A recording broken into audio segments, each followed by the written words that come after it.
confusa, que eu fiz umas coisas aqui no celular e eu não sabia se tinha enviado mesmo, mas obrigada.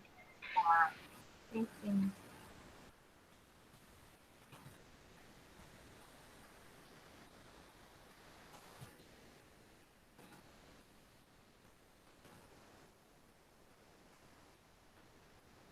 Vamos esperar um pouquinho, né? E aí, gente? Vai ter vacina? Vai ter vacina chinesa?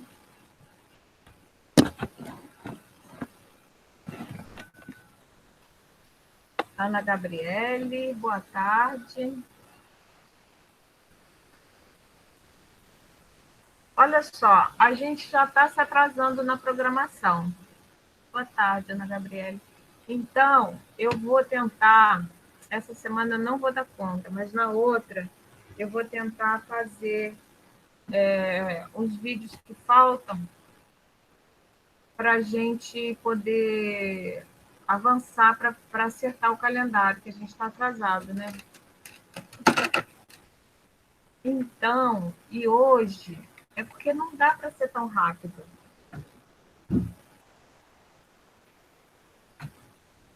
Talvez não dá para ser rápido, porque é muita coisa. Ei, Maria Eduarda, é muita matéria, né? Realmente é complexo, a gente acaba tendo que fazer uma revisão de tópicos da história do Brasil, né? Da história da educação, então é complicado. Eu queria fazer uma revisãozinha, começar com uma revisãozinha da aula passada. Né? Na aula passada, o que é importante da gente. Opa! O que é importante da gente saber? Importante a gente saber que a gente teve. Vamos fazer uma revisão geral? Olha só. A gente tinha. Oh, Érica. Boa tarde, Érica. A gente teve a crise de 29, isso é muito importante de vocês entenderem, que foi uma crise do modelo econômico brasileiro, além de uma crise social, né? A gente estava começando a se industrializar, e vem Getúlio Vargas, né? Toma o poder de forma não democrática, a gente pode dizer, portanto, foi um golpe. Oi, Érica. E nesse momento, então, começam a surgir projetos de nação, né? Desejos de que o Brasil tomasse um outro lugar na divisão mundial do trabalho, né? Que ele deixasse de ficar ocupando esse lugar de produtor de commodity primária, né? de produto primário bruto, que na época era o café a principal produto principal commodity que a gente exportava, né? E aí tem um documento importantíssimo, que é o Manifesto dos Pioneiros, que a gente já leu, revisou, fez resumo, fez fechamento desse texto, né? E o que acontece nesse período, nos anos 30, de fundamental para a educação? Logo nos anos 30, criação do MEC, né? Então, Getúlio Vargas cria o MEC, cria o Conselho Federal de Educação. Isso também é muito importante, que a gente não tinha esse órgão, né? E, em 34, é aprovada uma Constituição que, como a gente viu, era muito progressista, né? E previa, inclusive, essa Constituição de 34, ela previa a criação, ela já falava em lei de diretrizes e bases, né, para formar um Sistema Nacional de Educação, e propunha também a criação, propunha não, impunha, né, que uma lei impõe a criação de um Plano Nacional de Educação. Então, tudo isso foram notícias muito boas, apesar do atraso, para a gente começar a criar as bases para a construção de um Sistema Nacional de Educação. Só que aí, depois teve o golpe em cima do golpe, porque Getúlio Vargas assumiu o poder não democraticamente, mas com apoio popular, né, dos grupos de esquerda, inclusive, mas depois ele dá um golpe e institui uma ditadura, fecha o Congresso e muda a Constituição, faz uma Constituição em 37 que já dá um passo para trás. Então, a gente vai vendo que na história da educação a gente vai um pouquinho para frente, vai um pouquinho para trás, vai caminhando assim devagar mesmo. Essa Constituição de 37, em relação à de 34, quais foram as perdas? Né? Uma perda muito importante é a retirada da vinculação de recursos para a educação que estava prevista na lei de 34, na Constituição Federal de 34. Ora, a gente já viu aqui nesse curso, né, isso é fundamental vocês terem em mente. Agora a gente está vendo as propagandas eleitorais, é uma coisa impressionante, porque se você reparar, os candidatos eles não falam em fontes de financiamento. Eles falam que vão fazer isso, que vão fazer aquilo, mas não dizem de onde vai tirar o dinheiro, né? E da onde vai tirar o dinheiro é uma coisa impressionante, é fundamental, é essencial, né? O que os políticos sempre preferem fazer com dinheiro? Coisas que eles possam inaugurar, né? As obras físicas são sempre a preferência dos políticos, né? Na educação, construir prédios, fazer coisas que você possa inaugurar e aí fica marca, a pessoa tem um nome, é isso que interessa aos políticos, porque eles estão pensando na política de governo e não na política de Estado. Por isso que é muito importante a gente ter um plano nacional de educação. Tá? Então, sem recursos vinculados às fontes de renda, né, basicamente dos impostos federais e estaduais e municipais, não adianta você ter um plano nacional de educação se você não tem recurso. Fica inviável, né? Fica completamente inviável de você construir aquele projeto.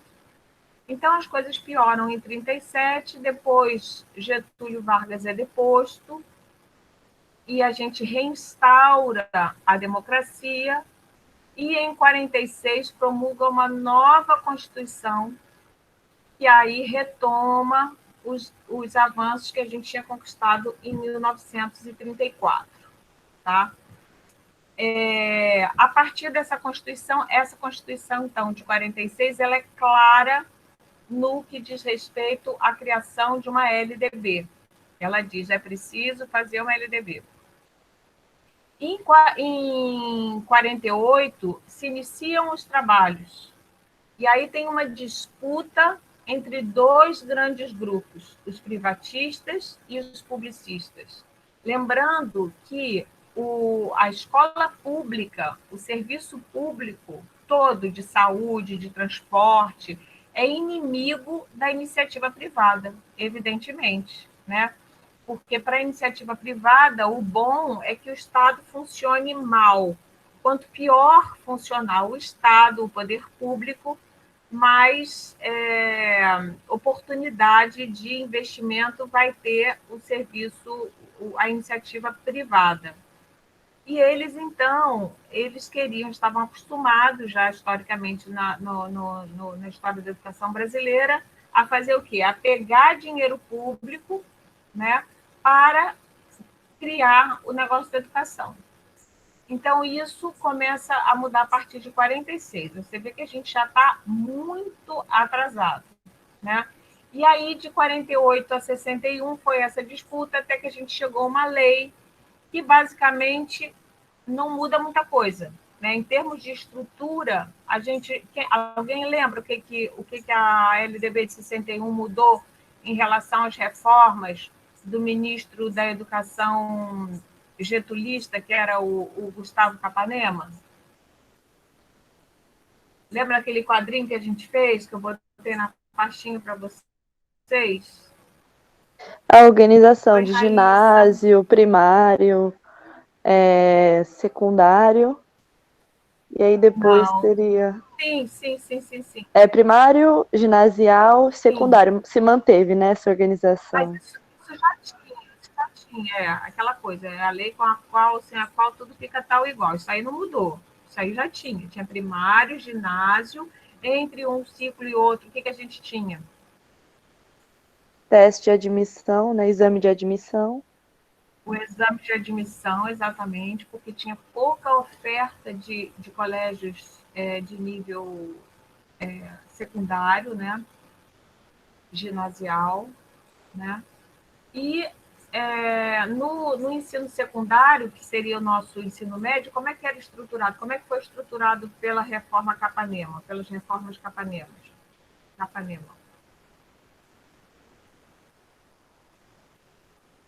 Quem lembra?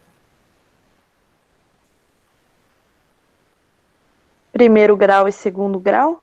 E segundo grau com técnico e Não, ensino... estou falando ainda nas reformas do Getúlio Vargas. Como é que ele organizou a educação secundária? Como é que era? Qual era a marca da educação secundária durante a era Vargas? A gente, se não me engano, eu vou falar o Não que eu lembro mais ou menos. A gente tinha o ensino secundário, que era dividido em clássico e científico, que era denominado mais propedêutico, e o ensino técnico, né, que tinha agrícola, industrial e comercial. Perfeito, exatamente isso. Então, a marca desse ensino médio é que ele era dualista. Ele tinha dois ramos para classes sociais distintas, né? Então, para a elite fazia o ensino propedêutico, ou seja, o ensino que preparava para a continuidade dos estudos em nível superior, que era dividido em clássico e científico, né? Um para as humanas, outro para as exatas, e o outro ramo, que era o ramo técnico, que tinha como você falou, agrícola, industrial, comercial, e tinha um outro ramo, que era qual? Que era o normal. O normal também era considerado formação técnica e não propedêutica, formação finalista, tá? Que preparava diretamente para o mercado de trabalho. E o que acontecia? Essas pessoas, quem é que tinha acesso ao ensino superior? Os dois ramos Geralmente podiam quem fazer ensino. tinha feito o ensino clássico ou científico, que era mais focado para o vestibular. Não era geralmente, era necessariamente, Maria Eduarda, porque os outros, mesmo que quisessem, eles não podiam prestar, eram proibidos. Porque na hora de você se inscrever no vestibular, o pré-requisito para você entrar na universidade era você ter feito o ensino secundário ou clássico ou científico. Tá? Você tinha que ter feito o propedêutico. Se você não tivesse feito o ramo propedêutico, por mais que você fosse estudioso, você fosse autodidata, não tinha possibilidade, tá? Então, a LDB de 61, o que ela muda? Ela muda essa estrutura de primário, ginásio e ensino secundário? Não muda, mas dá a possibilidade de todos prestarem o vestibular. Ou não é ainda? Exatamente, é isso aí. A de 61, a única mudança, assim, em termos de estrutura, é isso que ela faz. E as outras coisas que a gente viu, né, de financiamento e tal, que a gente, enfim, tem alguns avanços modestos, bastante modestos, né? Então, a LDB de 61 é uma lei que realmente não muda grande coisa, né? Mas pelo menos é um marco legal para a gente construir, começar a construir o Sistema Nacional de Educação, e ela tem a vantagem de isso, de instituir um marco legal, né? Mas ela ainda atendeu muito aos interesses do grupo privatista, né? A gente viu, avaliando aquele quadrinho, né, que a gente foi comparando, os privatistas no cabo de guerra conseguiram manter títulos e artigos dentro da Constituição que garantiam o quê? A destinação de verbas públicas para a iniciativa privada, tá? Agora, uma opção de outros detalhes que a gente não vai dar aula de novo, mas está lá no vídeo bem detalhadinho, que a gente já estudou isso bem direitinho. Aí, de 61, de 50 e tantos até 64, a gente comentou aqui que foi um período áureo da educação brasileira, com muitas experiências inovadoras. Olha ali uma gatinha. Com muitas experiências inovadoras, inclusive a experiência super inovadora do Paulo Freire, né? Na educação de jovens e adultos, na educação de adultos, na época que se falava, né? Vocês sabem que Paulo Freire não foi pioneiro e não foi o único a fazer experiências de alfabetização de adultos no Brasil, né? Tinham iniciativas de um movimento da igreja progressista, isso é importante a gente dizer, porque quando a gente falou da LDB de 71, dos dois grupos que estavam em disputa, a gente disse que a igreja apoiava os privatistas, né? Mas quando a gente fala igreja, a igreja também não é um grupo hegemônico, né? Então, nessa época, já havia um movimento da igreja que era o movimento da teologia da libertação, que era um movimento de religiosos de esquerda, né? Que defendiam a paz social, a justiça social, e trabalhavam, muitos foram depois presos e caçados durante a ditadura militar, excomungados pelo Papa, né? E esses grupos também tinham projetos de educação de adultos nesse período. Então, esse período foi um período muito importante para a educação de jovens e adultos, no final da década de 50 e comecinho da década de 60, e o Paulo Freire com um trabalho muito vigoroso nessa área, né? E a gente tinha também o contexto de Guerra Fria, né, que a gente comentou. Tinha os dois blocos, né, o bloco capitalista e o bloco socialista, depois da Segunda Guerra Mundial, que estavam medindo forças e dividindo o mundo, né? Tinha países que estavam num bloco, países que eram apoiados pelo outro bloco. Isso de ser apoiado por um bloco e outro, não sei se vocês, depois eu fiquei pensando, será que eles estão entendendo isso daí? Como é que acontece isso? Acontece por acordos comerciais, né? Então, quais são os parceiros comerciais? Quem vende para quem impede, quando um país não é amigo do outro, você tem barreiras comerciais, né? Você não pode passar os seus produtos, ou os seus produtos são super taxados, né? Você não tem um livre comércio, né? Em geral, a amizade dos países, né, dos blocos, se traduz em alianças comerciais, tá? Então, o Brasil estava alinhado com o bloco capitalista, que era capitaneado pelos Estados Unidos da América, né, que foi o bloco vencedor da Segunda Guerra Mundial. Nessa época, havia uma aproximação, né, do Brasil, especialmente com Jango, tá?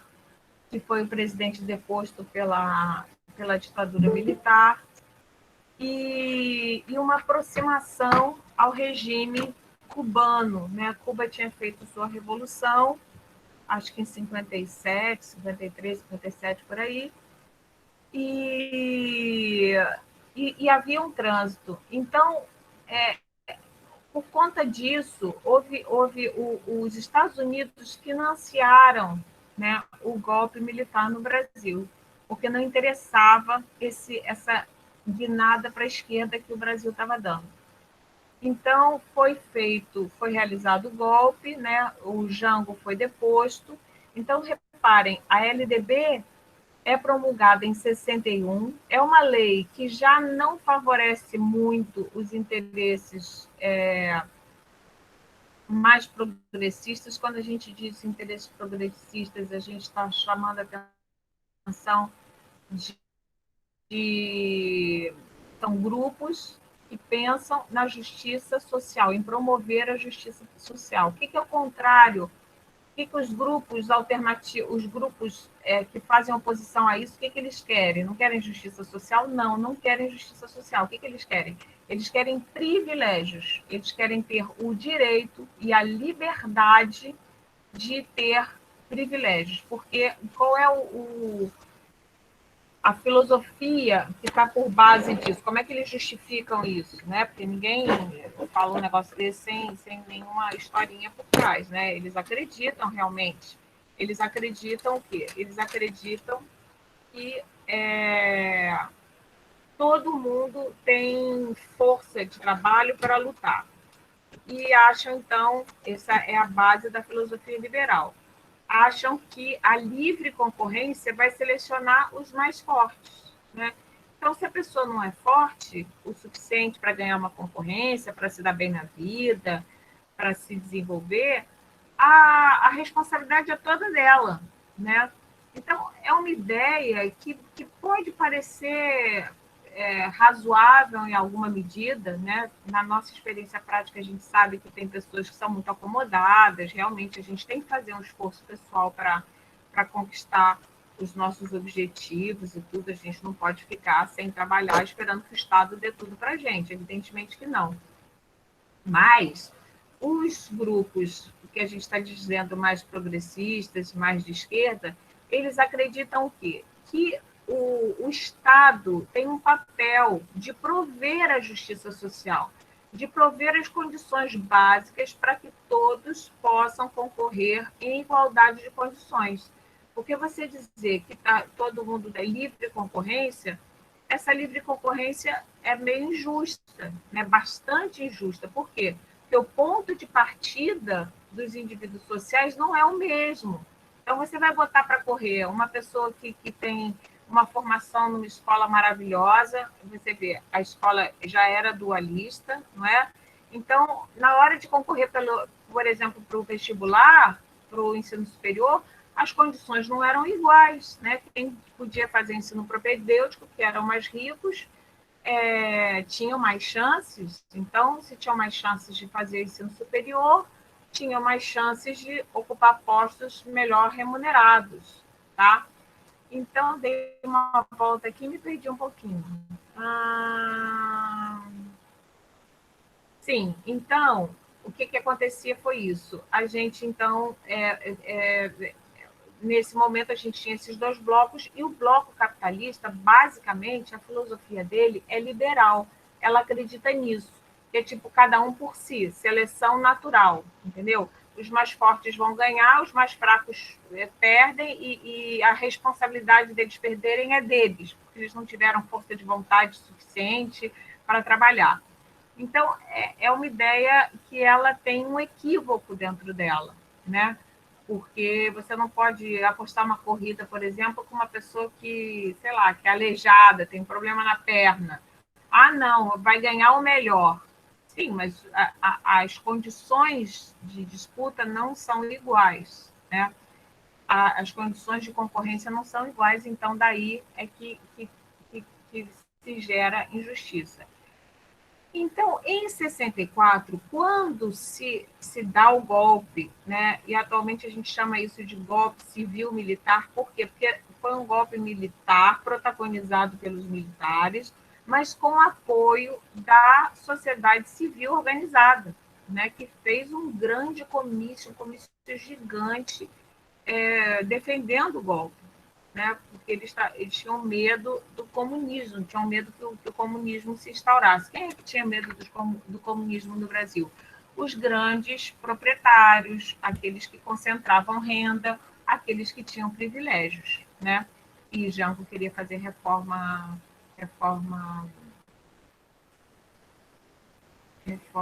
agrícola. Como é que chama? Reforma... Bom, enfim, fazer uma reforma. Gente, esqueci o adjetivo que se usa. Não é agrícola, mas é uma reforma agrária. Dessas reforma agrária. Obrigada, Maria Eduarda. Reforma agrícola, reforma agrária, e isso ameaçava o poder instituído dos grandes coronéis e etc. e tal, tá? O fato é que, com essa mudança, o que a gente esperava? Qual era a Constituição que estava valendo em 1964? A Constituição de 46, não é isso? Tá? A última, a gente está acompanhando um pouquinho a história delas. A última foi de 46, que era uma Constituição progressista. Então, o que os militares fazem? Em 67, eles outorgam uma nova Constituição. O que é outorgar? As constituições podem ser promulgadas ou outorgadas. As constituições que são produzidas pelo processo democrático, que fazem todo aquele trâmite que a gente já estudou das leis, passam pelo legislativo, pelas casas, para serem aprovadas até o executivo, elas são promulgadas depois de um longo processo, né? As constituições que são outorgadas, elas são outorgadas diretamente pelo Poder Executivo, que passa por cima dos outros poderes, ou seja, a lei não passa por essas casas legislativas, tá? Ou seja, é um procedimento antidemocrático. Então, eles outorgam uma nova Constituição de 67, que, como a gente imaginava, o que vai fazer? Vai retirar a vinculação dos recursos para a educação. Tá? Então, na ditadura militar, se a gente fizesse uma pergunta assim, síntese, né? Quais foram os impactos da ditadura militar para a educação brasileira? Primeira coisa, uma Constituição que desvincula recursos para a União, para a educação, que é a Constituição de 67. Um controle muito grande dos conteúdos e perseguição de professores. Muitos professores foram caçados. O que significa isso? Ah, tá ruim a conexão. Tá ruim para vocês, gente? Aqui no meu tá dizendo que tá bom. Para mim tá normal, pelo menos o áudio. Eu tenho problema, só que desconecta, sabe? Mas a conexão é boa. Depois que conecta, não tem problema não. Tem que deixar o negócio lá paradinho, porque tá com mau contato. E eles fazem duas grandes reformas, tá? Que são a reforma de 68, que a gente vai estudar hoje, que é a reforma universitária. Eles começam pela reforma universitária. A gente estudou primeiro a Lei 5692, que ela é de 71, de 1971.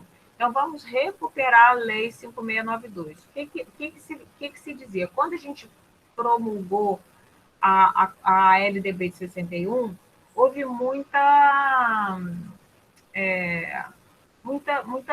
decepção, né? Porque se queria mais, né? É isso. O Álvaro Vieira Pinto vai dizer, foi a lei com a qual, sem a qual, tudo fica tal e qual. O Anísio vai dizer, bom, meia vitória mais vitória, né? Não foi uma vitória completa. Então, havia ainda muitas críticas. E uma crítica muito importante era o dualismo na educação. Os grupos de oposição ao governo militar, eles reclamavam de um sistema de educação que fosse menos desigual, né? Que isso já é uma luta lá do Manifesto de 32. Então, o que os militares fazem? Eles fazem essa reforma em 71, que vai dar, aí sim, vai fazer uma mudança bastante grande na estrutura e no funcionamento desse Sistema Nacional de Educação. Quem vai lembrar aí as principais mudanças da Lei 5692 para a educação brasileira? Só a Maria Eduarda que fala, nem falou, mas eu já sei que ela vai falar. Pessoal, Camila, vamos participar aí. Participa aí, galera. Lembra uma coisinha que vocês lembrem assim, tá valendo. Olha, essa matéria, ela cai muito em concurso, viu? É legal vocês estudarem isso, legal vocês saberem, tá? Então, vamos lá. A primeira coisa que ela muda é esse corte na educação básica que era feita do primário para o ginásio. Então, ela junta o primário e o ginásio, né, no que eles chamavam, então, de primeiro grau. Então, tinha o primeiro grau e o segundo grau. Então, acabam com o exame de admissão. Outra coisa que eles fazem é dobrar a oferta de educação pública gratuita de 4 anos, que antigamente só era obrigatório 4 anos primários, para 8 anos. Né? Então, todo o primeiro grau passou a ser obrigatório pelos militares. Obrigatório e, em tese, gratuito. Né? Em tese, não, eles até conseguiram oferecer gratuito, só que com poucos recursos, o que aconteceu? Foi uma expansão precarizada. Né? Então, vocês têm que ter essa noção também. A gente tem o quesito quantidade, que é acesso à educação, o que a gente interessa aqui é a cobertura, né? O conceito de cobertura, a gente usa esse conceito técnico para estudar as políticas de educação, que é o quanto que um certo nível de ensino está coberto, né? Então, por exemplo, atualmente, o ensino fundamental, a gente tem uma cobertura de quase 100%, né? Está em 93%, se eu não me engano, os últimos dados eu não sei, mas estava perto, já chegou até 98% e diminuiu um pouquinho. Tá? É o nível de ensino que a gente tem maior cobertura. A educação infantil está em torno de 30 e poucos por cento, ou seja, em cada 3 crianças, só uma criança tem acesso à educação infantil. Tá? Então, uma coisa importante é a gente conseguir a cobertura. Agora, não adianta a gente ter a cobertura sem a qualidade. Então, a gente precisa, para ter cobertura e qualidade, a gente precisa de quê? Recurso? Recurso. Gente, só Maria Eduarda, caramba, vocês estão aí mesmo ou estão com medo de falar? Vamos participar, vamos estudar, tá? Então, a gente precisa de recursos, né? Para ter uma expansão com qualidade. Mas isso foi cortado com a Constituição de 67. Né? Então, a gente teve uma expansão precarizada. Muito bem. O que mais que eles fazem? Eles mudam o ensino secundário, que passa a se chamar ensino de segundo grau, e as críticas que se faziam era que o ensino secundário era dualista, tinha 2 ramos, um ramo para os nossos filhos, um ramo para os filhos dos outros, né? Era uma coisa que tinha muita resistência em relação a isso. E o que eles fazem, então, para atender essas demandas da população contra o ensino dualista no ensino secundário? Como é que eles organizam essa educação de segundo grau? Eles colocam formação geral e técnica junta. E a técnica, sim. Boa. Pode falar Isso, disso. Então, boa tarde, Fala, professora Juana. Fazenda Cavalo. Mas, Boa amiga, tarde. desculpa se cortar. Eles faziam esse ensino geral, que era e o técnico, né? E tornou obrigatório esse ensino. Só que eles viram até que não estava dando certo, justamente por conta da falta de recurso. E eles mesmo no final resolvem findar com essa história de curso técnico obrigatório com geral, né? Sendo obrigatório com geral, com ensino geral. Muito bem, Ana. Ótimo, ótimo, muito bom. Então é isso. E aí as escolas esse nível de ensino continuou sendo dualista na prática. Por quê? Porque as escolas privadas não ofereciam, não gastavam carga horária com ensino técnico. Elas faziam ensino técnico de mentirinha e davam maior carga horária para a educação geral, né, para a formação geral. Enquanto que os pobres tinham não tinham nem bem uma formação técnica de qualidade, porque tinha pouco tempo para ter ela e poucos recursos para fazer as escolas técnicas em todas as escolas, né, que é uma loucura. Isso foi retomado com a reforma do ensino médio do Temer, depois a gente vai discutir isso aqui, que é um negócio surpreendente. E então era uma droga, e como a Ruana bem lembrou, ficou tão ruim que os próprios militares abortaram essa lei no começo dos anos 80. Tá? Então, isso aí a gente já viu a lei 5692. Além disso, a gente viu que tinha um controle muito grande dos conteúdos, né? Parará. Ok. Agora a gente vai falar hoje da reforma de 68, né, que é anterior à lei de 71, é anterior à reforma do primeiro e segundo grau, que é a 5692. Tá? Em 68, a gente tem a chamada reforma universitária. O que acontecia? Gente, peraí, eu vou pegar uma aguinha, só um instante.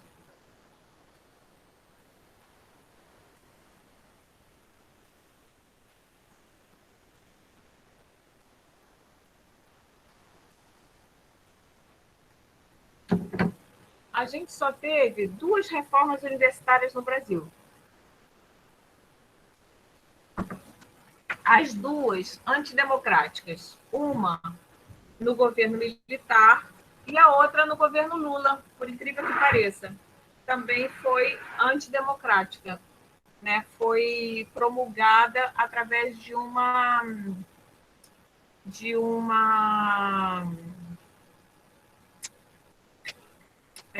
lei executada pelo executivo diretamente, tá? De um decreto-lei, o nome.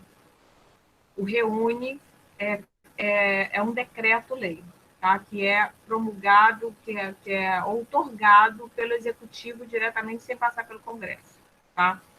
Então, o que acontecia? Os estudantes universitários, a gente falou que no mundo, dentro desse mundo de Guerra Fria, os estudantes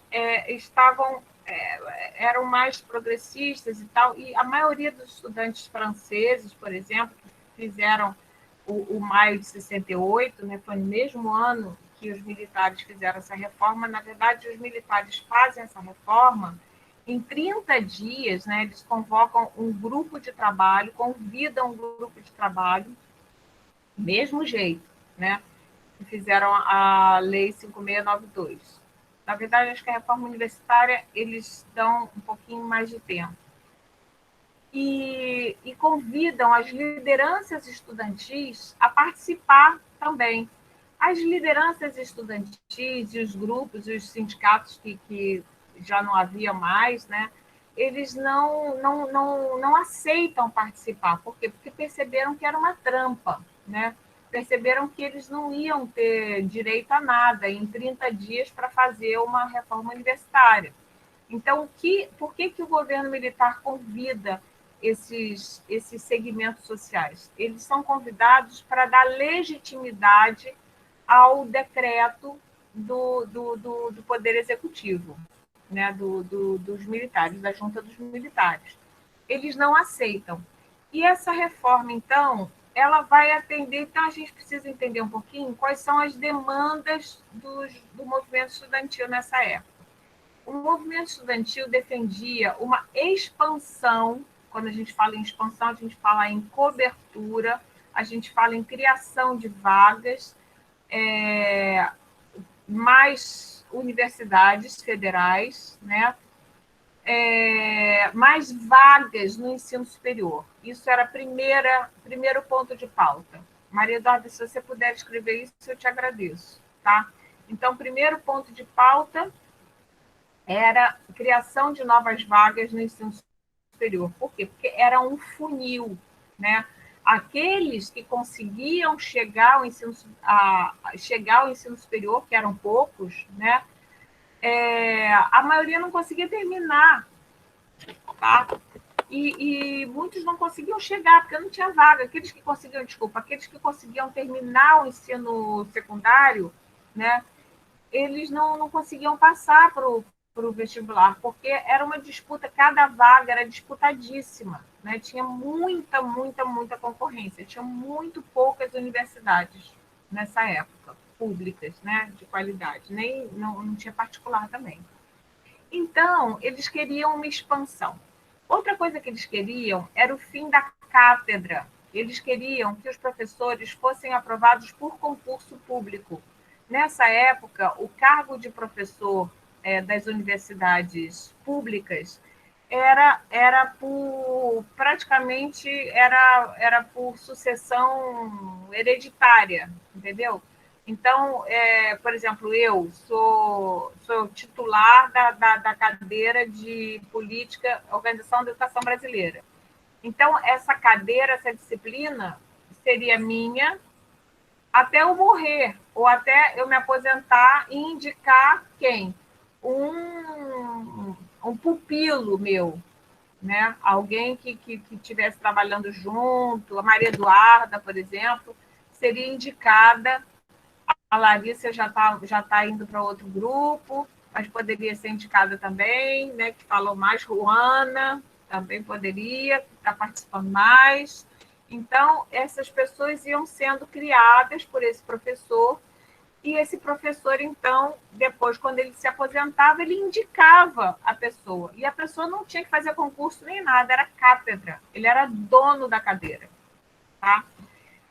E isso era muito desagradável, né? Porque não era um concurso, era um cargo público, e que não era o acesso a esse cargo público não era por um concurso público. Então, se você tivesse uma pessoa com uma certa ideologia numa cadeira, aquilo ia se perpetuar, tá entendendo? É uma coisa muito, muito ruim, né? Eles queriam, finalmente, que a universidade se modernizasse também, né? Porque era uma velharia, imagina, a coisa assim, passando pelo sistema de cátedra, eram aqueles mesmos professores que não se aposentavam nunca, e quando se aposentavam, botavam outro que seguia o mesmo trabalho dele, né? Então, eles queriam modernizar a universidade, que ela ficasse mais viva, mais ativa e tal. Então, basicamente, essas coisas que eles defendiam. O que os militares fazem? Eles falam, vocês querem expansão, achamos muito justo, vamos expandir, sim. Qual é o interesse dos militares de expandir o ensino superior? Postergar a exclusão do mercado de trabalho. Não sei se vocês já pensaram nesse ponto, mas é muito interessante. Quando um país começa a ter problema de desemprego, é interessante para os governantes expandirem o acesso à continuidade dos estudos. Por quê? Porque enquanto o cidadão está matriculado numa escola, numa instituição, ele não é sequer contabilizado, não entra nas estatísticas como desempregado, porque ele é estudante. Tá? Então, isso tem um efeito interessante. Por quê? Porque posterga, adia a exclusão, a dificuldade de entrar no mercado de trabalho. A pessoa... Acontece isso na vida da gente, né? Você não sabe bem o que fazer, vou estudar. Eu vou fazer outro curso de pós-graduação. Então, isso era interessante para eles, porque o que acontecia? Aquela ideia de fluxo, que a gente já falou aqui, né? Produção de garrafa de Coca-Cola. Então, estava fazendo muita garrafa e estava acumulando ali, porque não tinha gente suficiente para botar o líquido nas garrafas. Então, a coisa não estava fluindo. O fluxo não estava acontecendo no sistema educacional. Então, eles tinham interesse em expandir. Só que havia grupos. Os grupos... Com a Lei 5692, que acabou, em tese, com o exame de admissão, tá? E houve uma expansão precarizada do ensino ginasial, né?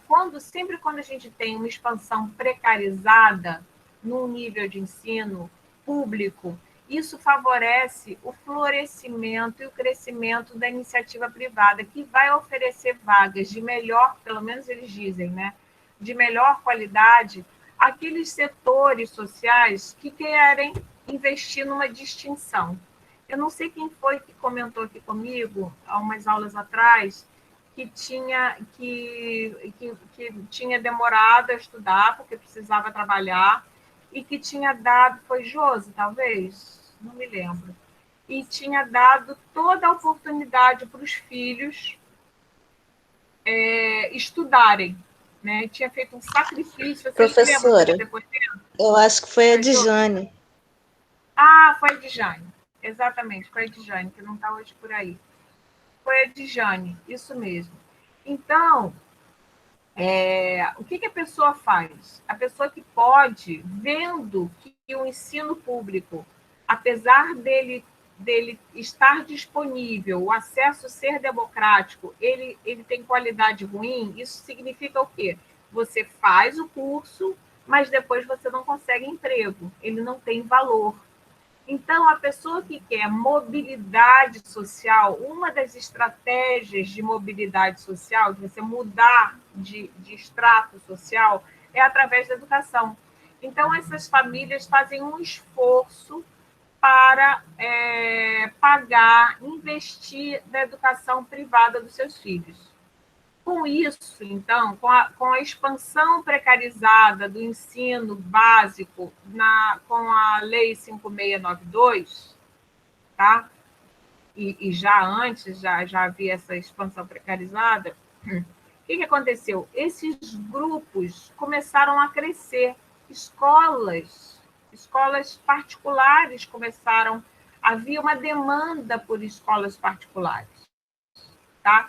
Essas escolas começaram a crescer e elas queriam se desenvolver para o ensino superior também, né? Porque a escola muitas escolas começam assim, começam às vezes até como pré-escola, né? Uma crechezinha, aí depois oferece o Fundamental 1, depois oferece o Fundamental 2, depois o ensino médio, e depois querem ampliar os seus negócios e oferecer ensino superior, tá?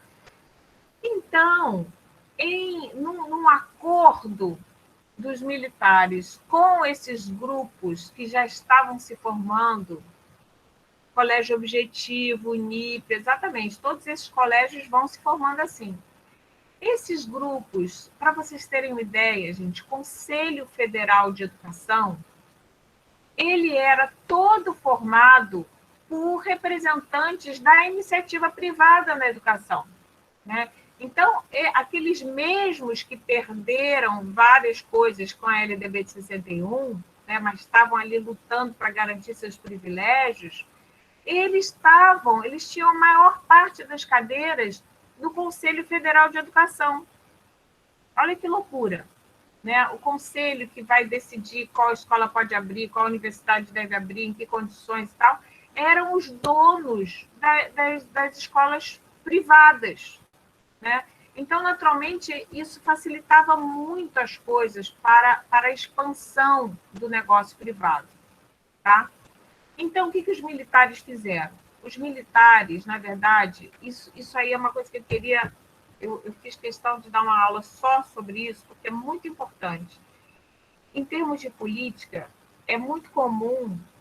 eu, por exemplo, não sei se vocês estão reparando, mas eu tenho assistido o programa eleitoral, não sento para assistir, mas escuto muito rádio. Quando eu me desloco de bicicleta, eu vou escutando uma rádio que eu gosto muito, que é CBN Brasil, uma rádio de notícias. E aí, às vezes, interrompe a programação porque tem propaganda eleitoral. E uma coisa que está me chamando muita atenção é como várias bandeiras das esquerdas foram incorporadas pela maioria dos candidatos. Vocês estão reparando isso? A bandeira do feminismo, do gênero, da questão de gênero, contra a violência contra as mulheres, contra o feminicídio, todas essas bandeiras que eram bandeiras de esquerda, elas se popularizaram. Vocês repararam isso? A educação, todo mundo defende a educação, defende coisas progressivíssimas, né? Então, é um fenômeno político muito importante isso para a gente entender política. O que acontece? Os grupos conservadores se apropriam das bandeiras dos grupos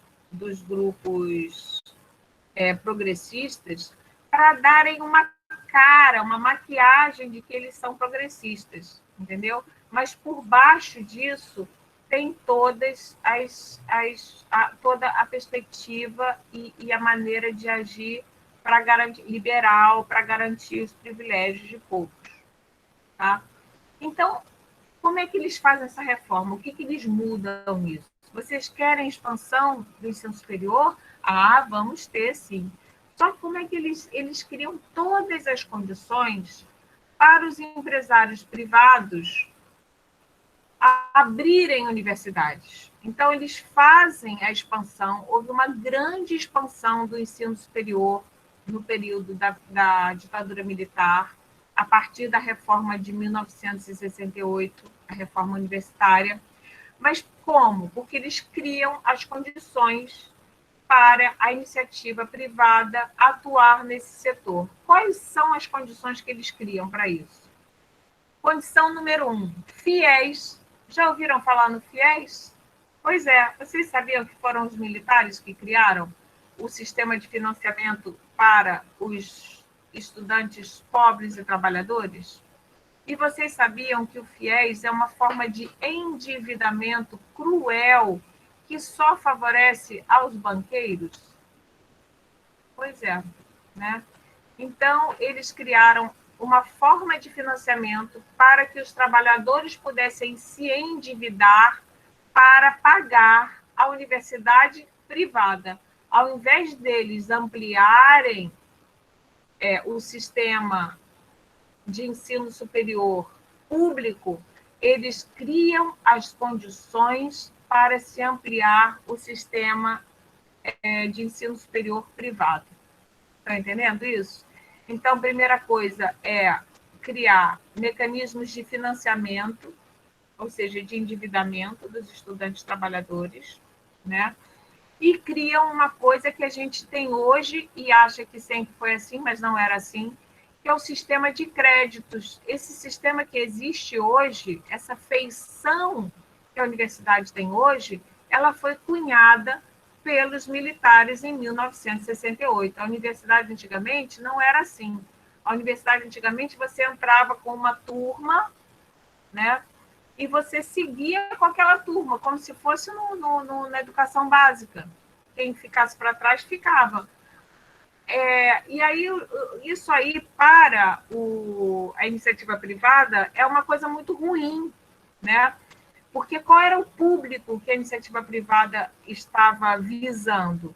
O público de estudantes trabalhadores que queriam fazer a universidade. Era esse grupo que estava de fora da universidade que queria entrar na universidade.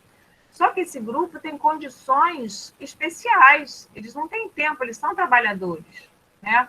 Então, eles criam um sistema de créditos de tal forma que você cria uma educação à la carte, como se chama, né? Enfim, quando você vai para um restaurante, você tem lá você faz um pedido, né? Então, quem podia fazer 6 disciplinas, fazia 6 disciplinas. Quem só podia fazer uma disciplina, fazia só uma disciplina e pagava por uma só disciplina, né? O pessoal até brincava que não era um sistema de crédito, era um sistema de débito, né? Porque a pessoa tinha que pagar. É como funciona hoje em todas as universidades privadas, né? E nas universidades públicas ficou essa mesma estrutura de crédito, só que não é paga, né? Mas o que vocês têm conhecimento disso? Os colegas de vocês que são trabalhadores, né? Eles não podem fazer todas as disciplinas que são oferecidas num período, né?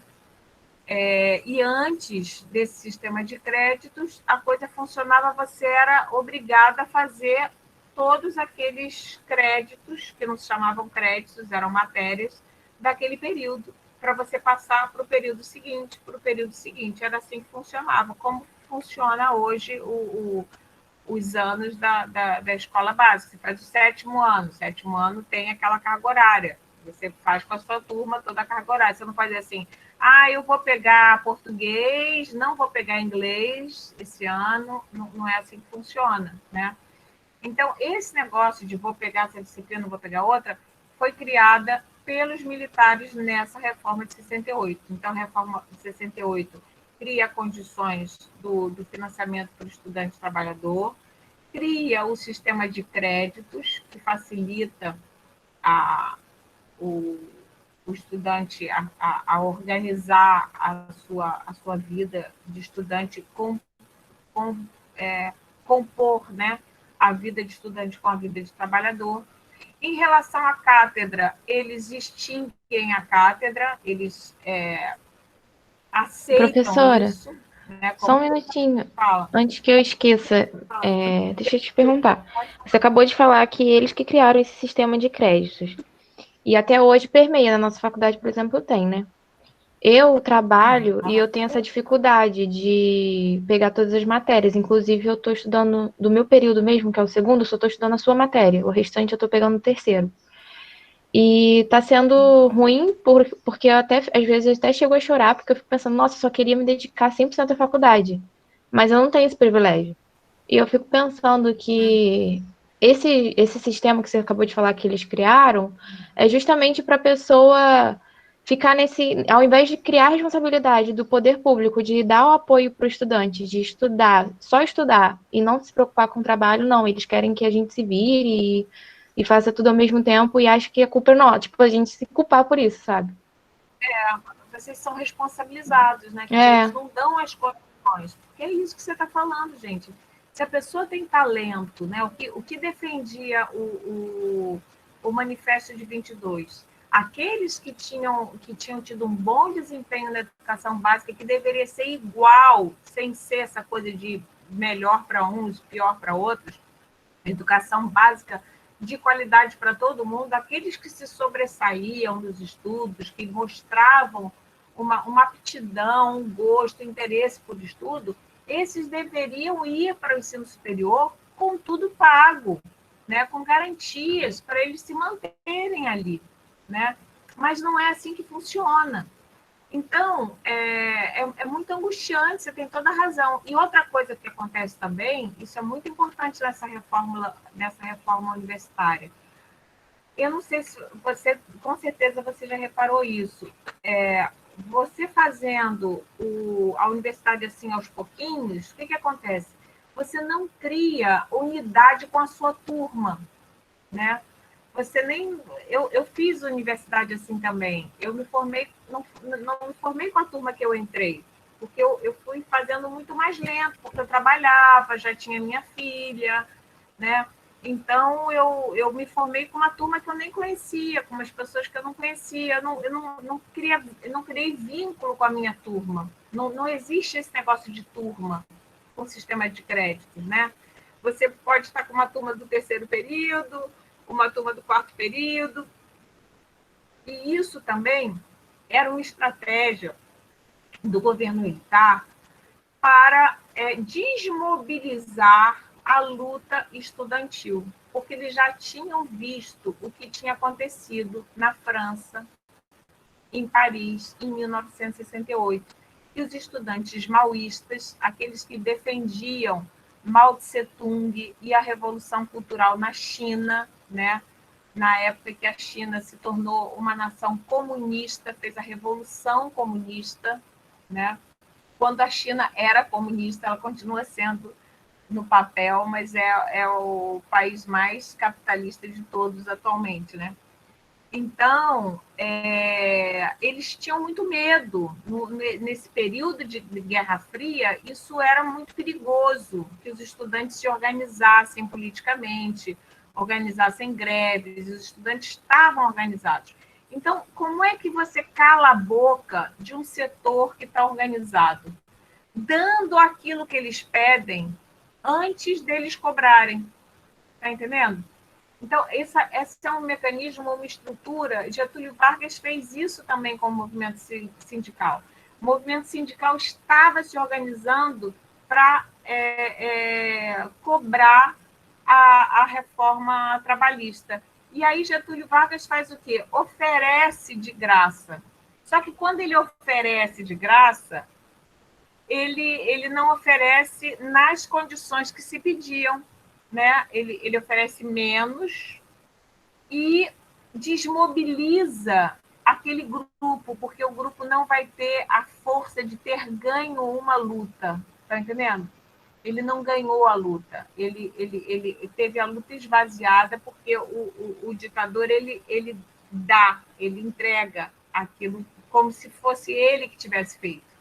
Então, Getúlio Vargas ele virou o pai das leis trabalhistas, quando, na verdade, o pai das leis trabalhistas não saiu da cachola do Getúlio Vargas. As leis trabalhistas saiu do movimento sindical, foi uma luta do movimento sindical. Só que o Getúlio se adianta, né? E, de novo, se apropria, está entendendo isso que eu estou falando? Se apropria dessas bandeiras de esquerda e diz, olha, fui eu que dei. É o que está acontecendo agora com Bolsonaro, com essa renda básica, né? Ora, a renda básica sempre foi uma luta de esquerda, né, dos movimentos sociais, do Partido dos Trabalhadores, do senador Eduardo Suplicy, e agora fica aparecendo, a gente vê propaganda, né, por exemplo, do auxílio emergencial. Então, parece que foi uma coisa que o Bolsonaro nunca quis fazer isso, ele foi obrigado a fazer pelas circunstâncias, mas ele se apropriou dessa bandeira de esquerda como se fosse dele, mas não é dele. Sabe esse negócio de apropriação cultural? Ele faz isso, é apropriação de uma política, se apropria. Então, o governo militar, ele faz isso, ele se apropria dessas bandeiras que os estudantes tinham. Vocês não queriam reforma universitária? Expansão, olha aí, a gente está dando tudo para vocês, né? Tipo, dar um cala-boca, entendeu? Então, eles acabam com o sistema de cátedra, aí a gente pensa, poxa, mas isso é muito legal, né? Isso deu novos ares para a universidade. Não deu coisa nenhuma, porque até hoje não existe mais a cátedra. Mas eu vou contar para vocês uma história, pela minha experiência. Eu já fiz vários concursos, eu fui aprovada em todos os concursos para as universidades federais, e eu ficava sempre em segundo lugar. Por quê? Porque eu não era pupila do chefe daquele departamento. Está entendendo?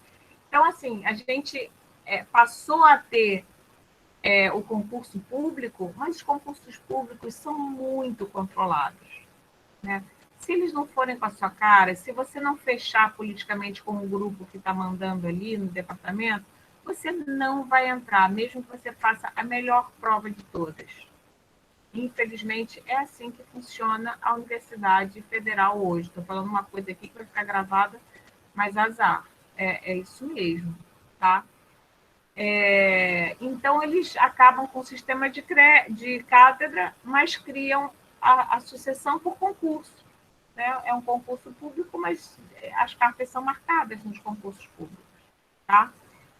O que mais que eles fazem? Fazem outra coisa interessante também, que marca bastante a estrutura da universidade, que são os departamentos. Né?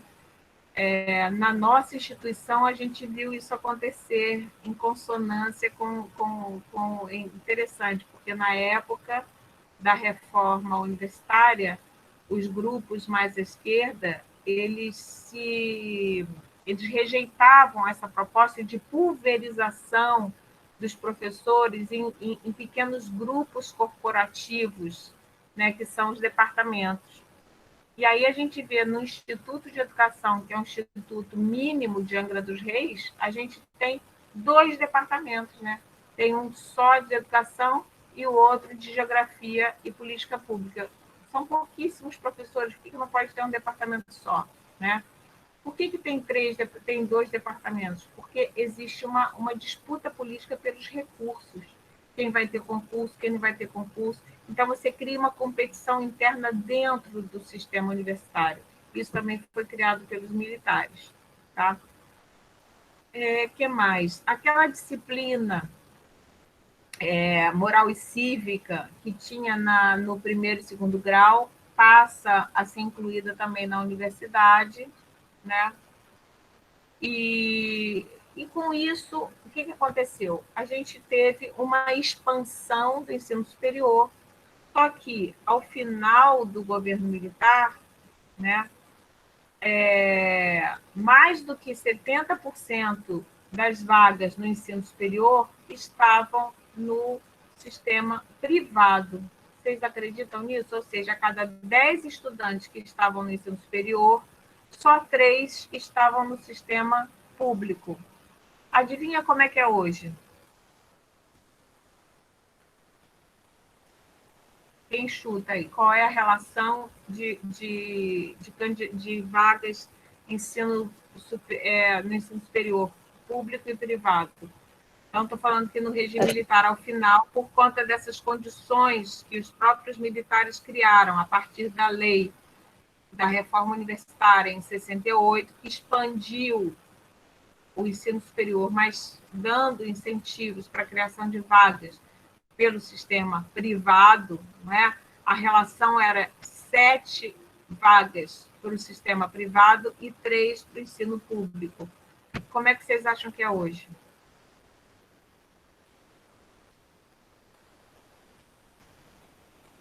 Tchan, tchan, tchan, tchan. Alguém se arrisca? Arrisca aí alguém, gente. Mais oferta de ensino privado, superior privado. Eu lembro que eu cheguei até a ver que tinha só de universidade federal, assim, pública, se não me engano, são apenas 1 milhão de alunos, né? E eu não sei se esse dado está desatualizado, mas eu lembro que eu cheguei a ver, assim que eu entrei, era 1 milhão só. Para 200 milhões de brasileiros é bem pouco. Muito pouco. Então, assim, poucas vagas para o ensino público e mais para o privado. Exatamente, Ana Gabriele. Ana Gabriele parece muito com a cantora que eu amo, que é Janis Joplin. Eu fico olhando, dando aula, olhando para ela, tá assim, toda com o cabelinho da Janis Joplin, muito linda. Todas são lindas, mas é muito parecida, gente. Você também gosta dela, que bom. Então, outro dia assisti uma entrevista dela no YouTube, maravilhoso. Ela era muito assim, livre, né? Muito interessante, muito legal. E ela conta que ela sofreu muito bullying na escola. Tem uma entrevista bem legal dela no YouTube. Você gosta dela? Cecília também gosta. Viva rock and roll. Enfim, então, o que acontece é isso, né? A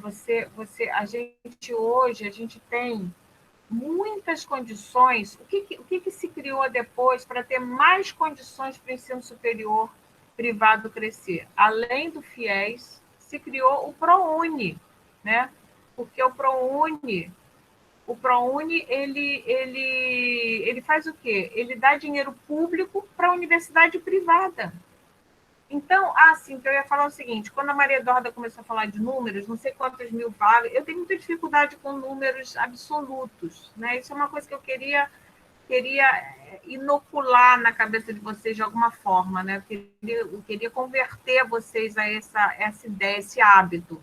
Sempre que vocês virem, especialmente agora em período eleitoral, os políticos adoram falar de números. Criei não sei quantos hospitais, criei não sei quantas vagas. Nunca na história desse país se criaram tantas vagas ou tantas universidades federais. Ora, se eu digo, por exemplo, assim, dobrei o número de universidades. Se eu tinha uma, o que é dobrar?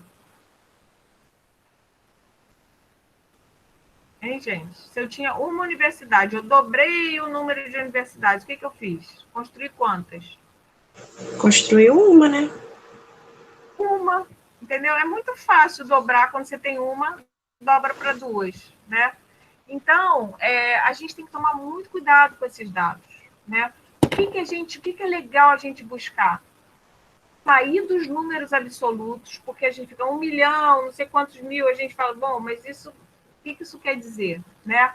Então, a gente tentar ver números relativos, né? Então, a gente pensar sempre assim, cobertura, da educação, a gente pensa 9 em cada 10 crianças estão no ensino fundamental. Isso dá para a gente ter uma ideia, não é? Agora, se eu digo quantas crianças estão, por exemplo, na creche, se disser um número, é um número grande, mas não me interessa que é um número grande. O que me interessa é que de cada 3 crianças, só uma pode estar no ensino, na educação infantil. Isso é que me interessa saber, né?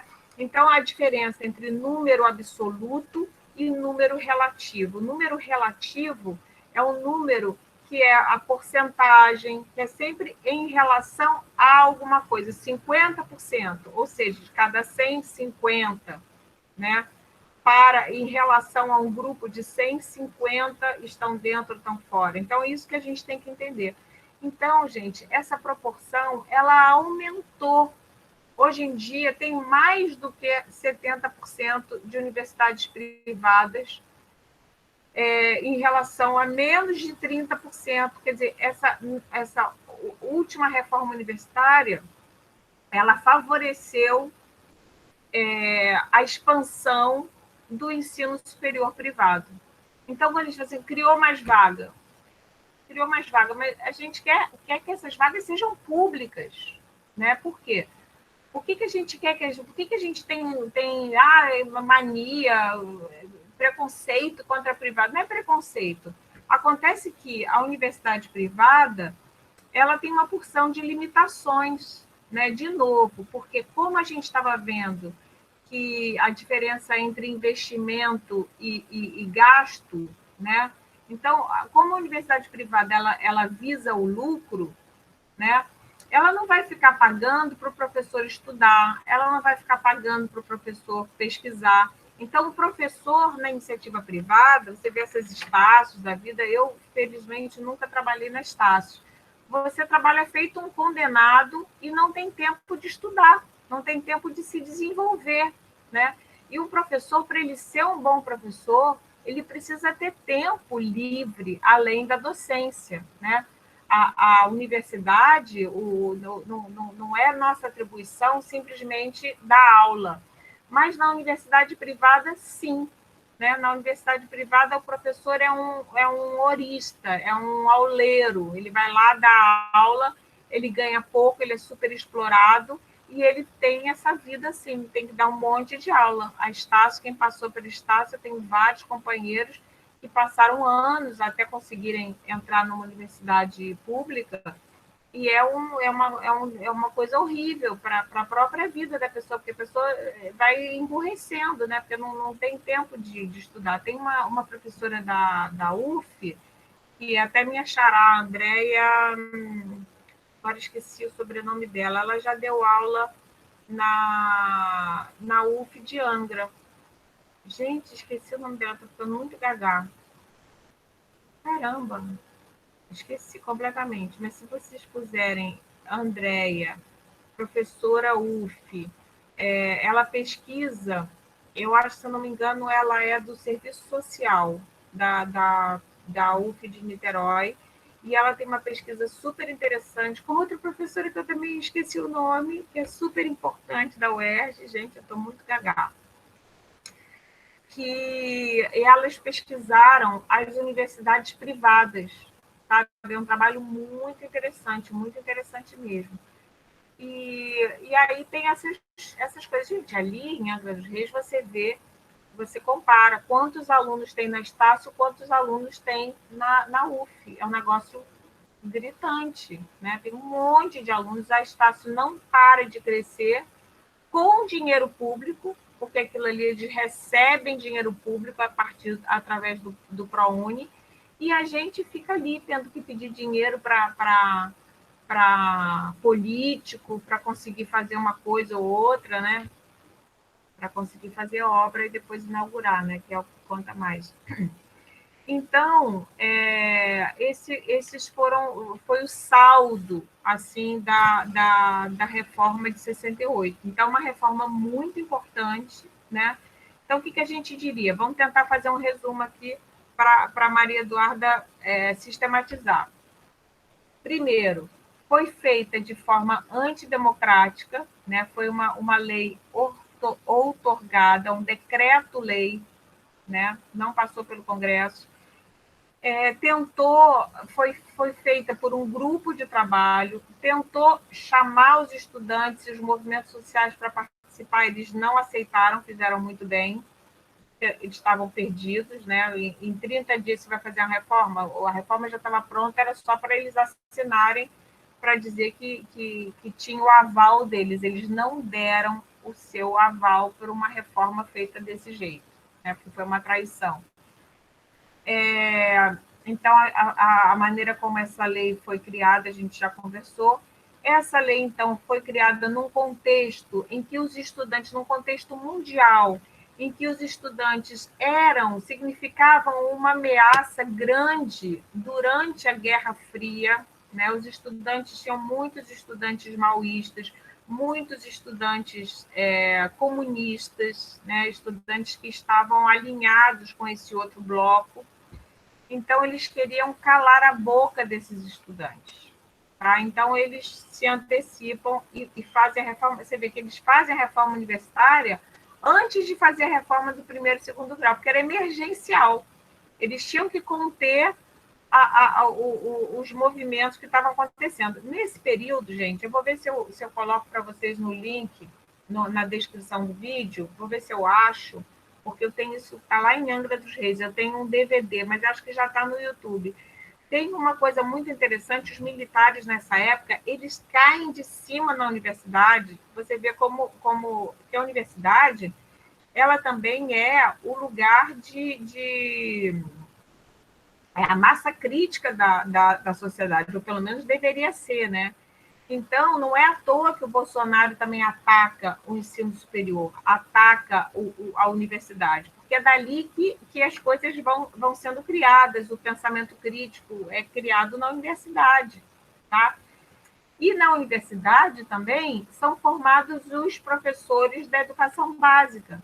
Então, você mata o mal pela raiz, entendeu?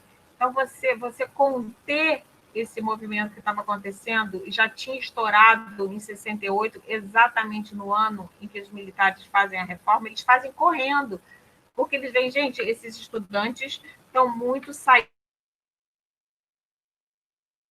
com isso, então a gente vai dar para eles uma reforma, mas vamos criar todas as condições para o ensino privado oferecer essas vagas, né? Criando condições como através do financiamento da educação, através do sistema de créditos, né? Eles tiram o sistema de cátedra, o que mais que eu falei? Acho que é só, né?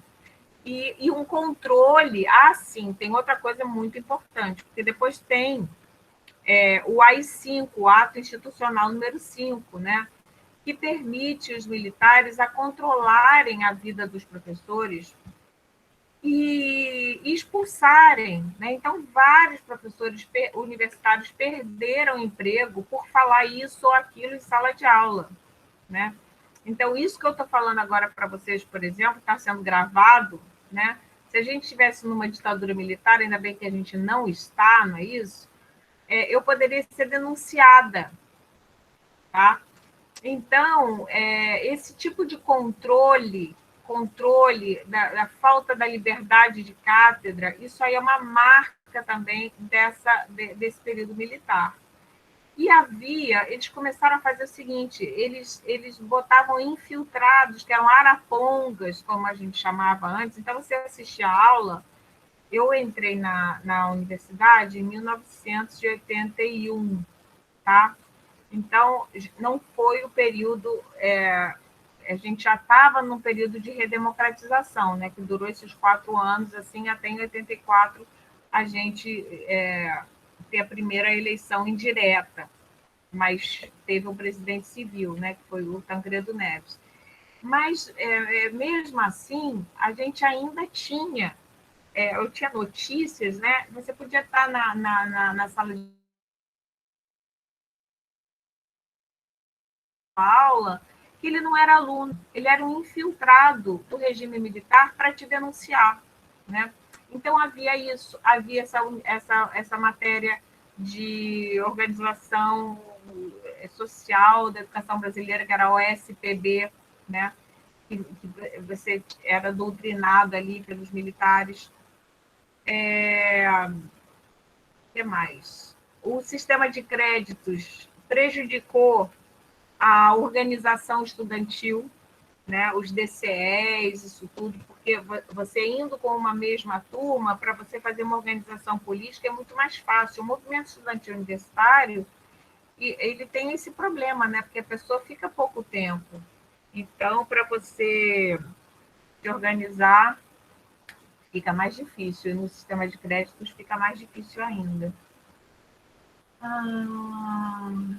Acho que eu falei tudo.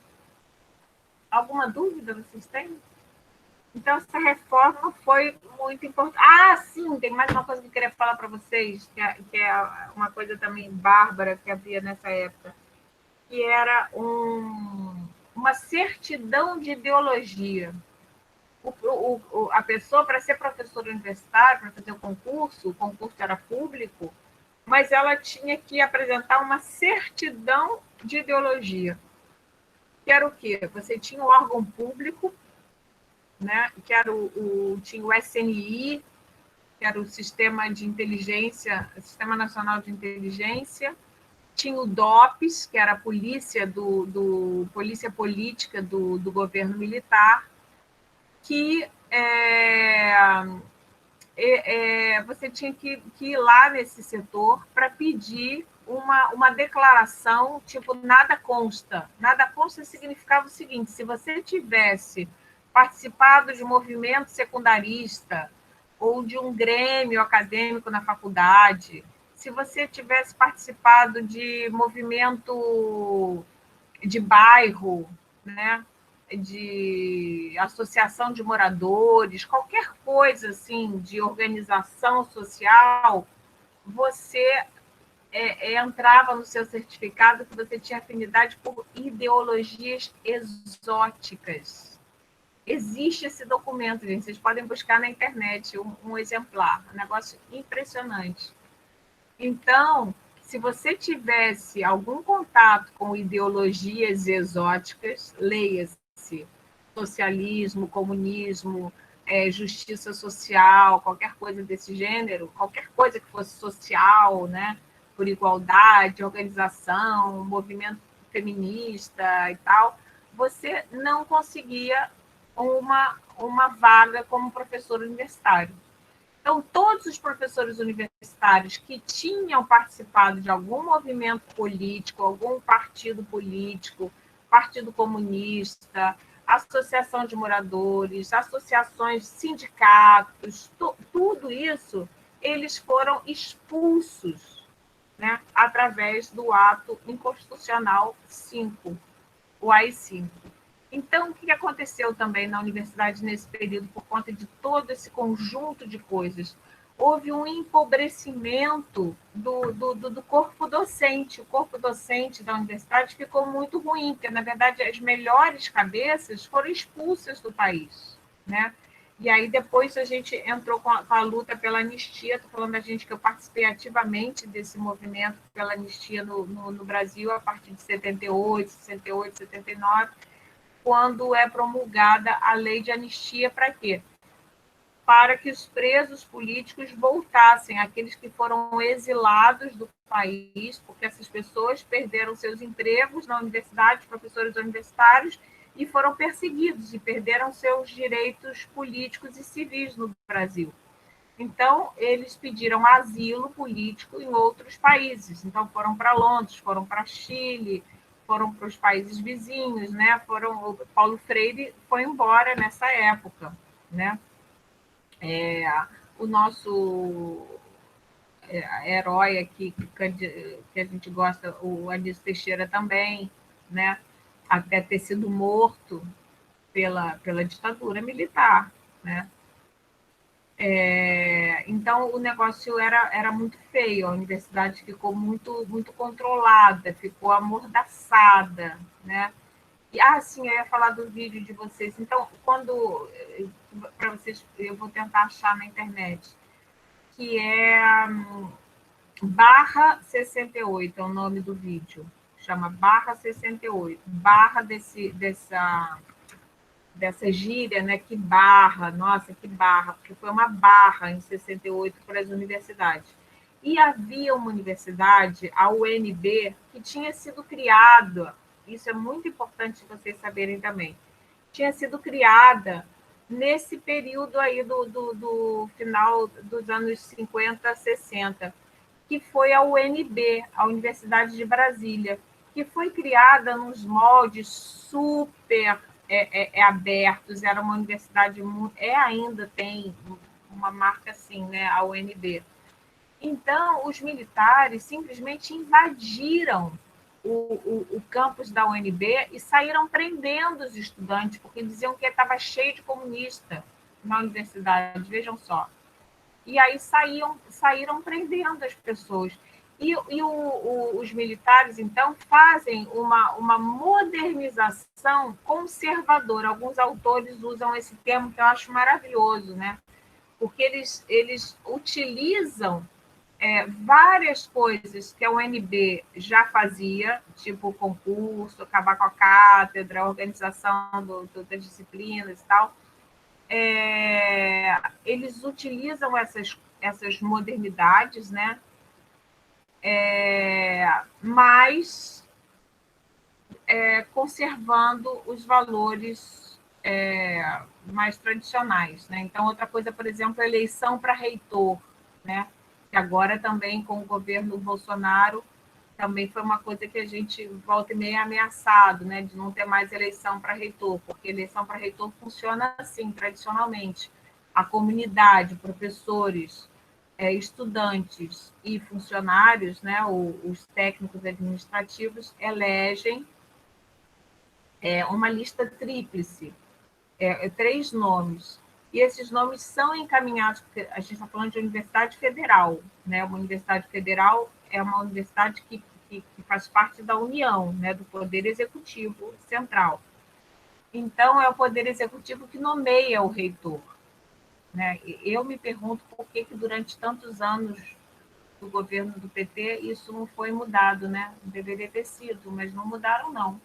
Então, o que acontece normalmente é que a comunidade sugere 3 nomes e o Poder Executivo tradicionalmente aceita, acata e escolhe um desses 3 nomes. Normalmente escolhe aquele que ficou em primeiro lugar pela comunidade, ou seja, acata a escolha da comunidade, né? Isso foi definido pelos militares, né? E se manteve também, que é um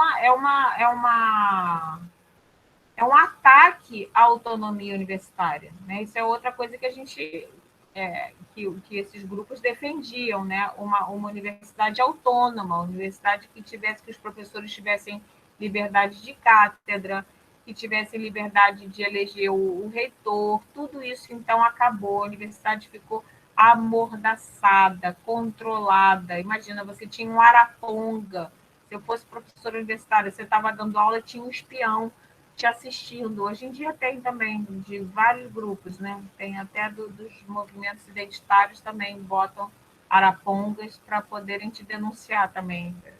Para mim é tão autoritário quanto, né?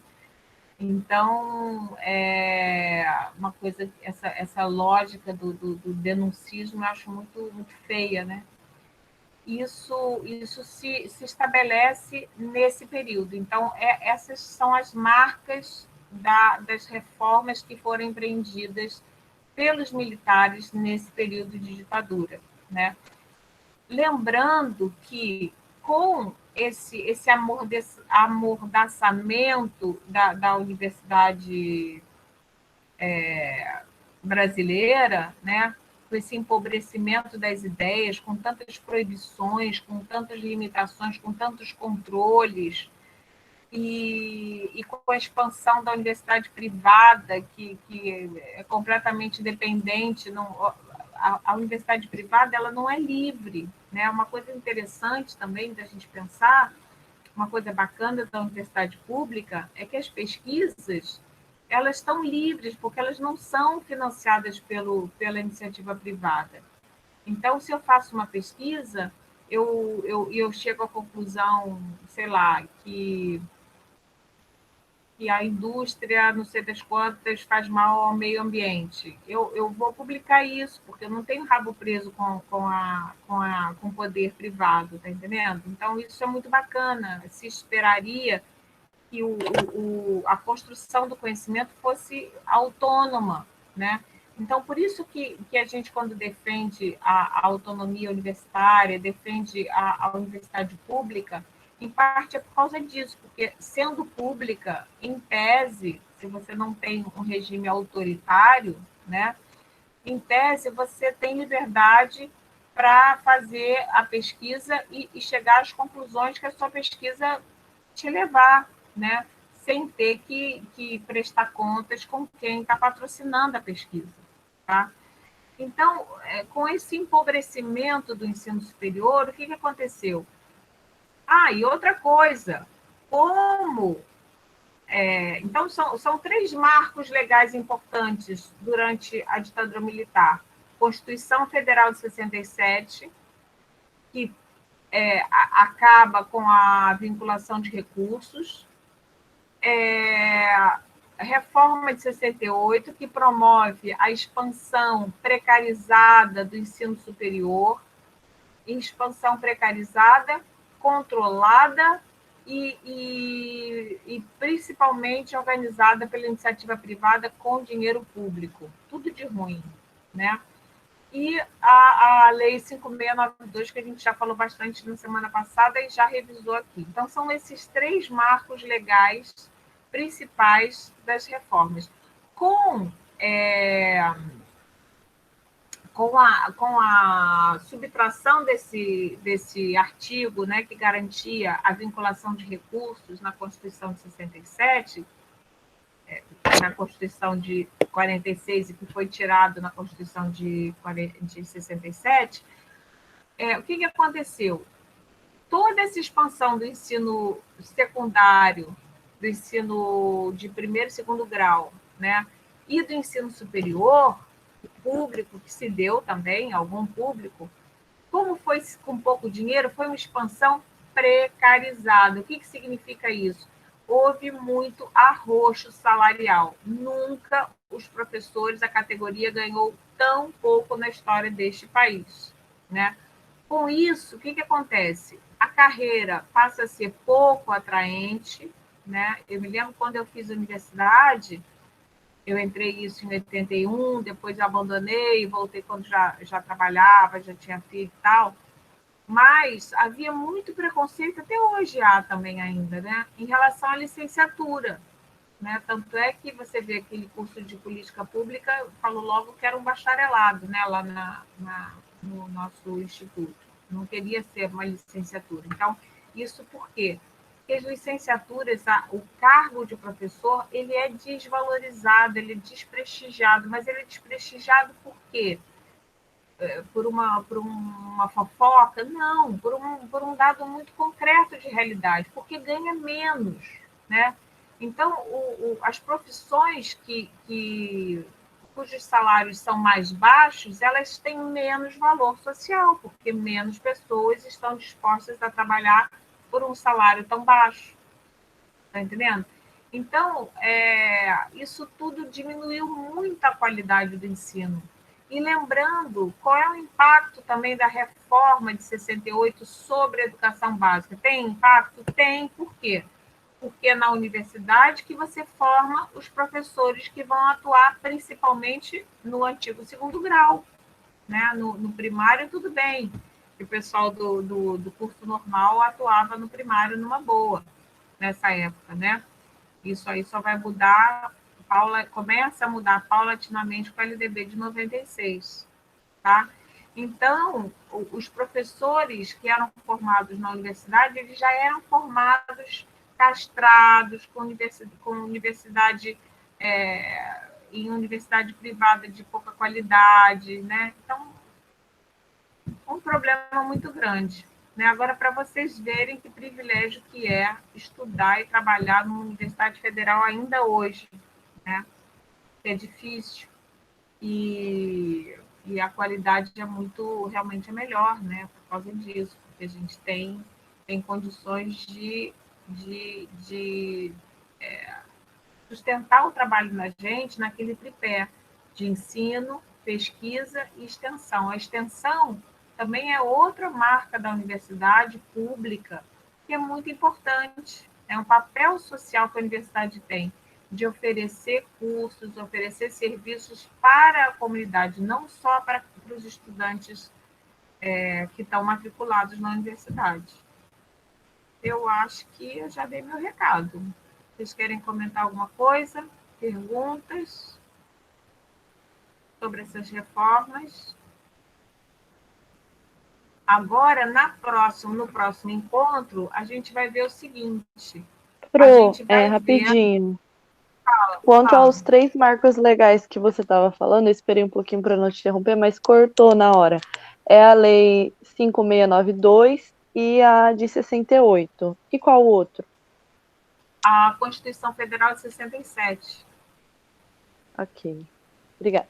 Por quê? Porque a Constituição de 67 tem um impacto enorme nas políticas de educação, porque ela tira os recursos públicos, ela desvincula. Aquele negócio que a gente estava vendo, né? Que na de 34 vincula, na de 37 desvincula, depois na de 46 vincula, depois na de 67 desvincula. Tá? E aí depois na de 88 vincula de novo. Né? Então, no próximo encontro, o que a gente vai estudar?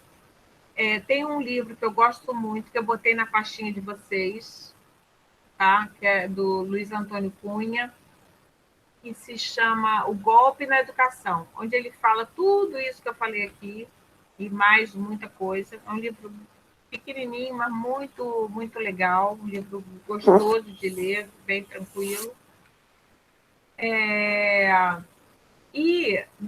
Então, ele considera que todas essas mudanças representaram um golpe para a educação brasileira, que vinha o processo de criação do Sistema Nacional de Educação,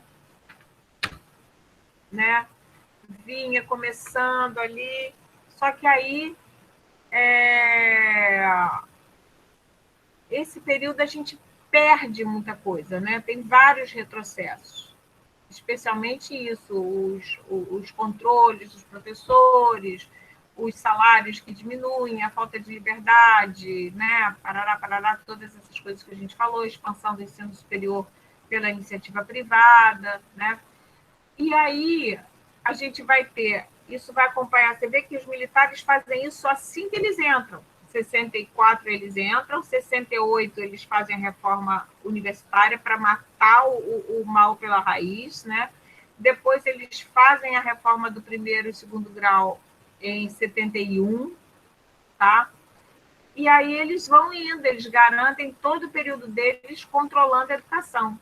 Outra coisa que é uma marca também importante, que eu esqueci de falar, que são os acordos entre o MEC e o ZAID, que era uma instituição americana, né, que era consultora do Brasil e fazia os acordos. Imagina, a gente tinha consulta, os Estados Unidos mandavam na educação brasileira durante a ditadura militar.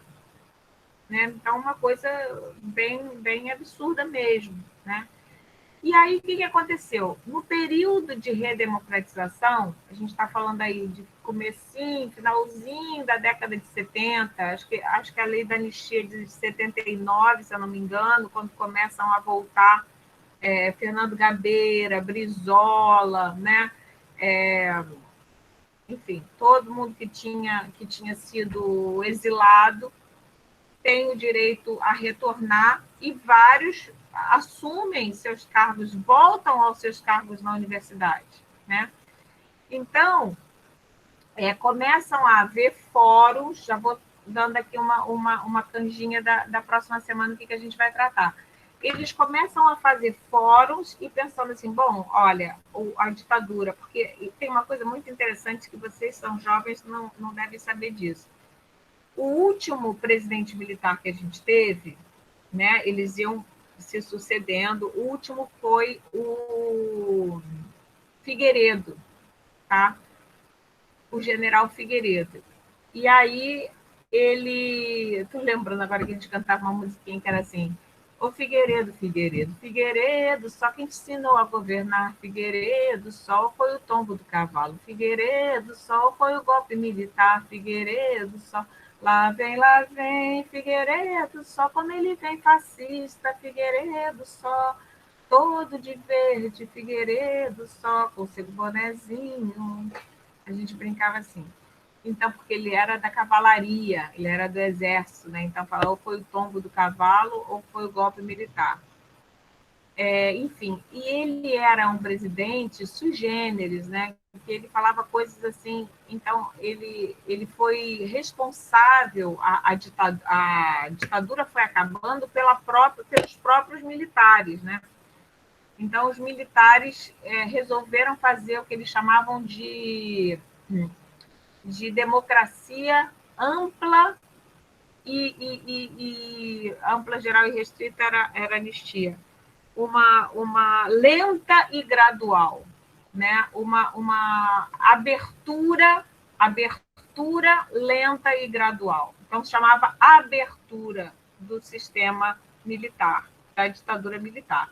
Então, foi o Figueiredo, João Figueiredo, foi responsável pela construção dessa redemocratização de forma lenta e gradual. Então, eles foram abrindo algumas coisas. A primeira coisa que eles foram abrindo foram o direito das pessoas se organizarem nos movimentos sociais, né? Então, os fóruns de educação voltaram a funcionar, os sindicatos voltaram a se reunir, as associações de moradores, né?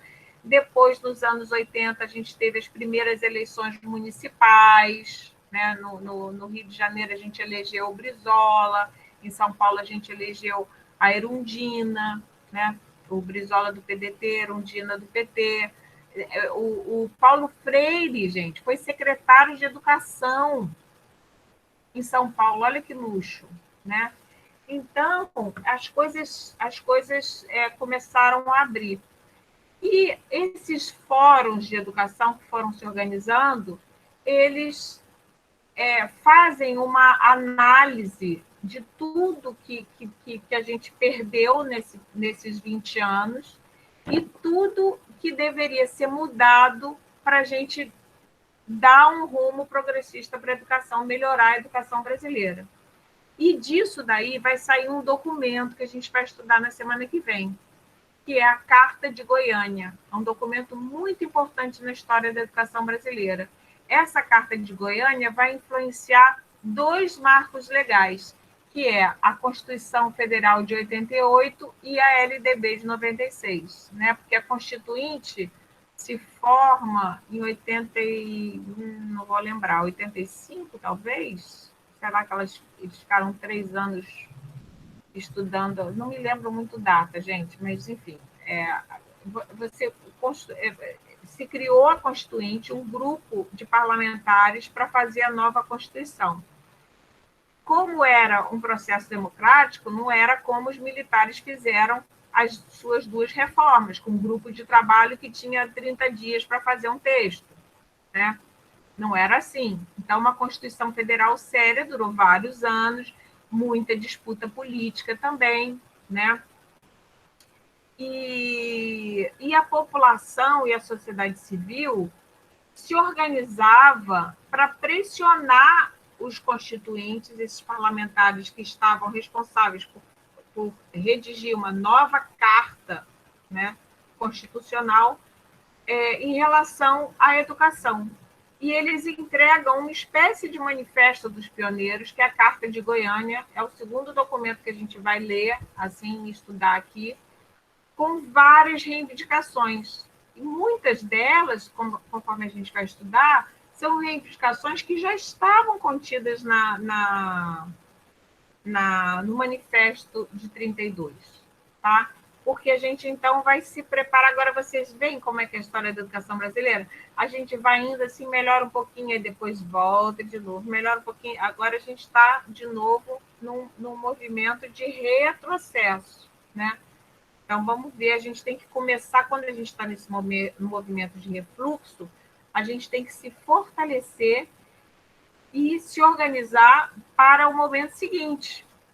Que isso aí é que nem onda do mar, né? Então, a gente tem que se organizar para o momento seguinte, criar documentos e exigir, né, se fortalecer o movimento para exigir reformas, tá? Então, esses grupos, a gente vai ver quais eram a lista, tem uma lista de coisas que eles reivindicavam, e aí a gente vai estudar quais dessas reivindicações serão contempladas pela Constituição de 88, que apesar de ser considerada a Constituição cidadã, que é muito progressista e tal, ela tem, a gente também tem, os grupos progressistas tiveram perdas importantes nessa Constituição. Para vocês terem uma ideia, o PT, na época, não assinou a Constituição de 88, porque considerou a Constituição de 88 muito conservadora. Essa Constituição garantiu uma série de direitos importantes, mas na época, os mais radicais, na época eu era jovem e radical, fiquei orgulhosa da gente não ter assinado, porque também fiquei decepcionada com a Constituição de 88. Mas é isso, meia vitória é mais vitória. Né? Melhor a gente conseguir sair no sábado à noite e voltar 1h da manhã do que não sair. Né? Até meia-noite está valendo. Melhor sair e voltar, né? Meia-noite, aquele exemplo, aquela metáfora que a gente usou outro dia aqui. Então, a gente tem que ir negociando, não pode deixar de ir caminhando. Tá bom? Então, semana que vem, Carta de Goiânia. Mais alguma dúvida? Algum comentário? Vocês acharam que deu para entender muito conteúdo? Eu achei que foi bem tranquilo, ficou bem sintetizado, deu para entender bem. Tá bom. Então, tá bom, gente. Pro, então, em relação à pergunta, pode estar entregando até a semana que vem a respeito das mudanças para a educação durante a ditadura militar, né? Exatamente. É sempre assim. Quando acaba o tema, a gente pode entregar a pergunta. Tá bom? Ok, obrigada. Então, tá bom, gente. Obrigadinho, então, pela presença de vocês. Boa tarde, bom final de tarde. A gente se vê na semana que vem. Tá bom? Obrigada, professora. Até semana que vem. Obrigada, Ju. professora. Obrigada. Tchau. Até. Obrigada, até mais. Zé, Bom final de semana Zé, pra você. Raíssa, Ney, Talvez, Luiz Felipe, Tchau, professor. Ana, tchau. Estudem. Beijo, tchau.